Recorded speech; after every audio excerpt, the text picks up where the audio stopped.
제주에는 기업을 유치하기 위해 일정한 금액을 투자하면 세금을 감면해주는 투자진흥지구 제도가 있는데요.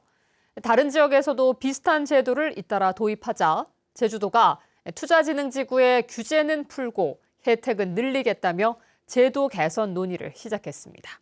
보도에 조인호 기자입니다.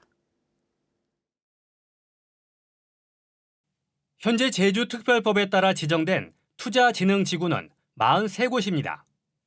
이곳에서는 법인세와 소득세, 취득세와 재산세 등 여러 가지 세금을 감면받습니다. 대신 일정한 금액을 투자하고 주민을 고용해야 하는데 계획을 어기면 제주도가 투자진흥지구에서 해제시키고 감면해준 세금을 추징합니다. 제주도가 마련한 투자진흥지구 제도 개선안은 사업을 완료하고 지정 후 10년이 지나면 투자자가 지정 해지를 신청하고 관리와 세금 추징 대상에서 제외시키는 내용입니다. 투자 금액 기준도 현재의 2천만 달러에서 다른 지방과 비슷한 수준으로 낮추고 첨단 산업 등에는 세금 감면 혜택을 늘려주겠다는 것입니다. 그 정부에서 중점적으로 이제 혜택을 부여하는 기회발전 특구라든지 뭐 이런 거에 대해서 저희 제주도가 제주투자진흥지구가 상당히 경쟁력을 잃고 있는 상황입니다. 투자자들은 현행 제도가 기업 활동의 자유를 침해한다며 개선안을 환영했습니다. 투자진흥지구가 이제 지정이 되면 최초 사업을 변경할 수가 없습니다. 그래서 물론 혜택이 이제 굉장히 많은 것은 사실이지만 차후에 기업의 어떤 자율성 침해 측면에서 굉장히 문제가 있다. 법제처는 개선안의 일부 내용이 법률적으로 전례가 없다며 신중한 입장을 보였습니다. 투자진흥지구 등 지구 지정과 관련해서 이제 지정 해제와 합계, 그러니까 지정 해제 규정도 두면서 이와 구분되는 또 지정 해지 개념을 별도로 규정하고 있는 입법례는 이제 일반적으로 많이 이제 사용하고 있는 게 아닙니다. 제주도는 기업의 부담을 덜어 투자를 유치하기 위해 제도를 바꿔야 한다는 입장이지만 세금 감면이라는 특혜를 주는 만큼 신중해야 한다는 반론도 만만치 않아 앞으로 논의 과정이 주목됩니다. MBC 뉴스 조인호입니다. 제주에도 청년들에게 창업 기회를 주고 전통시장까지 살리겠다며 수십억 원을 들인 청년몰 2개가 운영 중입니다. 개장식은 화려하게 진행됐는데 정작 사후 관리가 되지 않으면서 첫 청년몰은 폐장을 앞두고 있습니다. 이따금 기자가 보도합니다. 지난 2019년 제주 첫 청년몰로 만들어진 생기발랄 청년몰. 낡은 상가를 세 단장해 희망에 부푼 청년 창업가를 위해 점포 16개가 마련됐습니다. 창업이라는 게 조금 어렵게 다가갈 수는 있지만 그래도 조금 그 문턱을 낮춰줘가지고 좀 더 쉽게 창업을 할 수 있게 도와주는 그런 것 같습니다. 5년이 지난 생기발랄 청년몰. 이름과 달리 점포마다 불이 꺼진 채 텅텅 비었고 16개 점포 가운데 단 2개만 남았습니다. 다음 달이면 정부 지원금도 끊겨 청년몰 사업 자체가 끝이 납니다. 지난 2021년 근처에 문을 연 두 번째 청년몰도 사정은 마찬가지. 점포 20개 중에 12개가 남아있지만 손님 발길은 뜸합니다. 지금 생긴 지 이제 3년이 넘어가고 있는 시점인데 청년몰이 생긴지 모르시는 도민분들도 많더라고요. 그래서 좀 이 도적으로도 좀 홍보가 좀 덜 되지 않았나. 지하에 위치해 접근성이 떨어지고 음식 가격도 비싸다는 지적입니다. 1층에 접근성이 좋은 고기국수라든지 그 제주도를 대표하는 음식이잖아요. 근데 굳이 청년몰 가서 14,000원 되는 돈가스라든지 이런 거를 먹는다기보다는 중소벤처기업부 지원 사업으로 청년몰 2곳에 들어간 국비와 지방비는 61억 8천만 원. 대부분 임대료 지원과 시설 보수에 사용됐고 홍보나 교육, 기획 등 사후 관리는 제대로 되지 않았습니다. 조성하는 그런 위주의 예산만 편성하고 이미 조성된 곳을 지속 가능하게 활성화시켜 나가는 그런 노력이 부족합니다.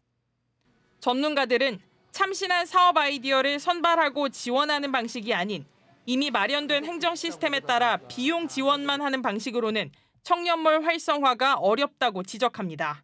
MBC 뉴스 이따금입니다.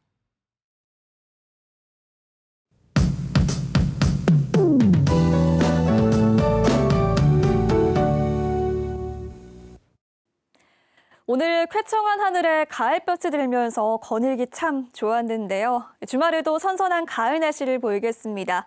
토요일에는 바깥 활동하기 무난하겠고요. 일요일 낮부터 비가 내릴 것으로 예상됩니다. 내일은 대체로 막다가 저녁부터 흐려지겠고 일요일 낮부터 시작된 비는 다음 주 월요일까지 오는 곳이 있겠습니다. 비의 양은 5에서 40mm 정도로 많지 않겠고요. 비가 오는 동안 가시거리가 짧아지는 곳이 있어서 운전 조심하시기 바랍니다. 주말 동안 평년 기온을 웃돌겠는데요. 낮 기온이 25도 내외로 올라서 포근하겠습니다. 자세한 내일 지역별 기온입니다. 내일 아침 최저 기온 보시면 북부 지역 20도, 서부 지역 고산 18도, 서귀포 19도로 선선하게 시작하겠고요. 산지 성판악은 12도로 산간 지역은 쌀쌀하겠습니다. 내일 낮 최고 기온은 오늘 낮보다 3도가량 높겠습니다.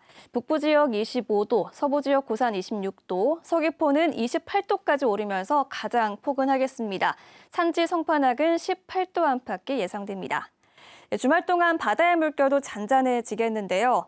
제주도 남쪽 먼바다에 발효됐던 풍랑특보는 해제됐습니다. 내일 오전까지 바람이 강하게 불겠고요. 해안으로 강한 너울이 밀려와서 방파제에서는 조심하시기 바랍니다. 10월 둘째 주에도 활동하기 좋은 가을 날씨가 이어지겠습니다. 한글날인 수요일에도 대체로 맑고 포근하겠습니다. 기상정보였습니다. 이상봉 제주도의회 의장이 중앙정부의 제주 홀대론에 대한 도민들의 우려와 불만이 많다며 정부가 행동으로 답해야 한다고 말했습니다. 이상봉 의장은 임시회 개회사를 통해 윤석열 대통령이 취임 이후 제주를 방문한 적이 없다며 민생토론회를 조속히 제주에서 개최해달라고 요청했습니다. 오는 24일까지 열리는 임시회에서는 제주도와 교육청에 대한 행정사무감사가 진행됩니다. 제주시는 여관과 여인숙 같은 숙박업소에 거주하는 장기 투숙객이 1,000명에 이르는 것으로 확인됨에 따라 고독사 예방 활동을 강화합니다. 제주시가 지난달 관내 숙박업소 594곳을 조사한 결과 장기 투숙객이 있는 업소는 166곳으로 951명이 장기 투숙하며 생활하는 것으로 나타났습니다. 이에 따라 장기 투숙객이 있는 숙박업소를 대상으로 위기가정 발굴을 강화하고 기초생활수급자 신청 등 복지 서비스를 안내할 계획입니다. 도내 고위공직자 17명이 최근 5년 동안 재산 형성과 신고 과정에서 부정행위를 했다가 적발됐습니다. 더불어민주당 한병도 의원이 인사혁신처에서 받은 국정감사 자료에 따르면 재산 형성과 신고 과정에서 부정행위를 한 제주 지역 고위공직자는 17명으로 이 가운데 5명은 과태료가 부과됐고 12명은 경고와 시정 조치를 받았습니다. 한병도 의원은 고위공직자 재산 심사 결과 부정행위가 4년 만에 2배 증가했다며 처벌을 강화해야 한다고 지적했습니다. 제주에서 지방세 1,000만 원 이상을 체납한 외국인 고액 체납자가 15명으로 전국에서 3번째로 많았습니다. 행정안전부에 따르면 지난해 도내 외국인 고액 체납자는 15명이었고 체납액은 4억 2,500만 원이었습니다. 제주의 외국인 고액 체납자 수는 경기와 서울에 이어 3번째로 많았습니다. 자료를 공개한 한병도 의원은 외국인 고액 체납자에 대한 출국금지 제도의 실효성을 높이고 외국인에게 특화된 조사가 강화돼야 한다고 지적했습니다. 근무 시간에 상습적으로 술을 마신 경찰 2명에게 중징계가 내려졌습니다. 제주경찰청은 징계위원회를 열어 제주 동부경찰서 소속 50대 경위에게 해임을, 제주 서부경찰서 소속 50대 경감에게는 정직 2개월을 처분했습니다. 이들은 올해 초 부속 섬 파출소에서 함께 일하며 근무 시간에 파출소 안팎에서 술을 마시고 다투다 감찰 조사를 받았습니다. 농촌진흥청 산하 제주감귤연구센터의 연구 인력과 예산이 줄어든 것으로 나타났습니다. 더불어민주당 문대림 의원이 농촌진흥청이 제출한 자료를 분석한 결과 2015년 이후 10년 동안 감귤 연구센터의 연구 인력은 33% 감소했고 예산은 4.3% 줄었습니다. 특히 연구개발의 핵심인 시험 연구비는 10년간 26.4%, 연구 성과 건수는 53% 감소했습니다. 도의회 직원 등 3명이 심폐소생술로 시민 생명을 구했습니다. 제주도 소방안전본부에 따르면 지난달 28일 서귀포 시내 한 결혼식장 주차장에서 제주도의회 사무처 직원 2명과 식장 관계자 등 3명이 심정지로 쓰러진 20대 남성을 발견해 심폐소생술을 실시했습니다. 뉴스데스크 제주였습니다. 고맙습니다.